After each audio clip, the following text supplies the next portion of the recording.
Okay, hi there and welcome to 3 videos looking at applied microeconomics relating to the question of whether the government should intervene in the market for junk food. This is really highly topical, not least because of both actual and forecast levels of obesity.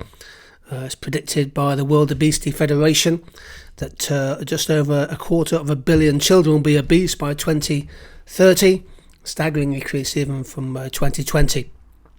So this raises all kinds of important economic and social policy issues, one of which is whether the government is right to intervene in the market for high fat, high salt, high sugar food.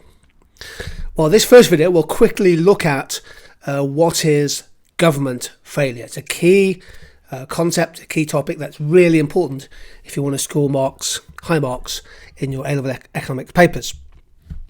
Well, government failure is basically when intervention by the government, often with the best of intentions, to correct one or more market failures, leads to a greater net social welfare loss. So that's an important concept. The overall loss of welfare is negative.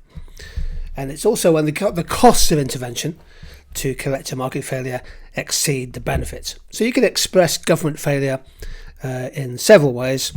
Government failure can also happen if a policy decision, an intervention, fails to create enough of an incentive to change the behaviour of agents. That could be consumers, could be producers, could be both, to meet the specified aims of policy. So what is failure? Failure is when government intervention doesn't work, has negative side effects and things, and whether it can make an existing market failure even worse. It's a good way to revise this topic to think about 3 words.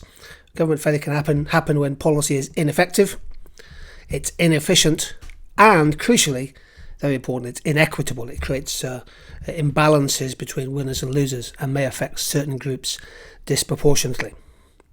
So what are the main causes of government failure?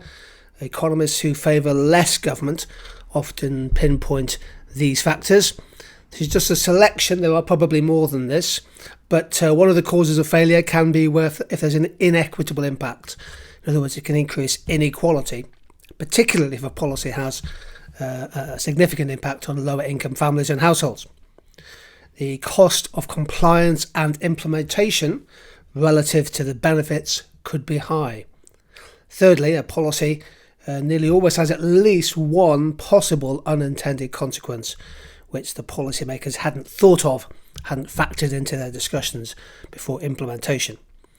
There could be potential conflict with other objectives of policy, be they micro or macro. And government policies, of course, may well suffer themselves from information failures before policy is introduced, particularly if the government doesn't test a policy ahead of a widespread adoption. And crucially, policy may just be ineffective. It may not have that much impact in changing people's behaviour to meet a specified goal. So that's what we mean by government failure. In our second video, we'll take a look at the arguments for government intervening to address obesity, and in particular the arguments for attacks on junk foods.